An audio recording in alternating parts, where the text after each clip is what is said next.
all of us have a core belief about ourselves, something that we believe is true. And many people have a core belief which you might ordinarily describe as being a negative core belief. And that core belief might be something like, I'm useless, I'm worthless, I'm of no value, I'm a fraud, I'm a fake, I'm nothing. In order to live with yourself, if you have that negative belief or one of those negative beliefs, you have to create a mask to hide behind, because everybody wants to be accepted by the people in their network, by their world, rather than be rejected. So a person will therefore create or manufacture a sense of themselves, this mask if you like, which is more likely to be accepted by the world. And in order to disprove that core belief, that central belief, they'll then have in place a number of behaviours to try and disprove it, to try and hide it. Those behaviours that attempt to mask that core belief, that negative core belief, can be things like being the most effective, efficient worker. It might be being ultra successful in a business or in their career. It might be being just the nicest person in the world. It might be being generous. It can often mean putting other people's needs above your own needs, so that you get seen as somebody who's really nice or generous or always there for somebody else. Equally, you could have behaviours that are bullying, abusive, a bit like a tyrant if you like, that are another way of trying to protect that core belief and hide it. Keeping that mask in place takes a lot of energy, a lot of strain, having to think twice before you say or react. So why do we develop this core belief? Why do some people develop this core belief about themselves, which is a negative one? And it happens when we arrive in this world. We arrive in this world just with instincts really to try and survive. And those instincts to survive are around being fed and being kept from danger. So we have to communicate with the world in some way or another to let the world know what our needs are. Now, if our needs are met by those around us, then it's great. We get to learn we're of value and we're fine. But if our needs are met occasionally or sporadically or inconsistently, or if our needs are ignored, then we're also gaining some knowledge about ourselves, which might be that we don't matter, we're of no value, other people's needs are more important than ours. As we grow up and we become toddlers and learn to verbalise, become children and understand more, we're then communicating in different ways.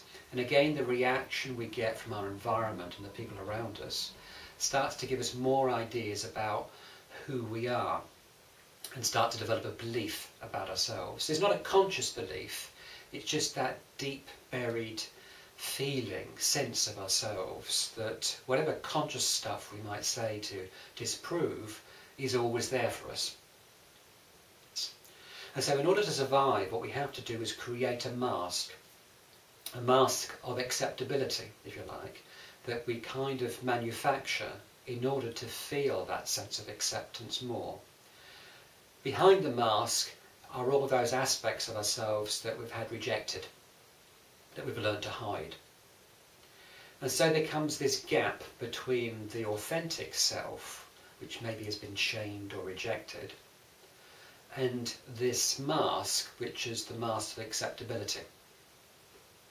Keeping that mask in place is not an easy thing to do. It takes a lot of energy, can bring with it stress, as you're having to think twice before saying something or reacting in a particular way. It also might mean that you try and escape from the strain of that by becoming addicted to something, maybe a substance such as alcohol or drugs. You might go down the gym 7 days a week to have the feelings of those endorphins racing through your body to help you feel differently. Some people develop other addictions to sex, or other behaviours, repeated behaviours, to try and escape from who they are for a little while. The problem with presenting the mask to the world is that you're not presenting your whole self. You're just presenting what you've come to learn has been acceptable by those people around you as you've grown up. If you then enter relationships, particularly the one-to-one relationship, what you're actually showing in the relationship is the mask rather than the real you, the authentic you. And that's why sometimes relationships can go wrong, because the other person has fallen in love with the mask rather than the authentic you. And of course the authentic you does pop through occasionally. And that's why sometimes clients say to me, you know, people think I'm this confident, successful person. And actually I am, but behind all of that there's something else. I actually feel a lack of confidence, and if people really knew who I was, they'd probably run a mile. So this person is saying to me that the person they're presenting to the world is completely different from the person that's behind the mask. Sometimes a person can be in an abusive relationship and believe that there's no point in leaving this relationship because abuse is all they deserve. Maybe that's all they've experienced in the past. And at least if they're being abused, it's a kind of a form of attention or love. They will never know that actually there could be a better relationship. There is in fact a better relationship for them outside of this abusive relationship. So they tend to stay within it.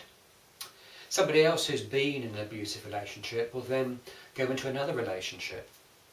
Again, this relationship turns out to be abusive too, because unconsciously that person has chosen someone else who will exhibit those same behaviours.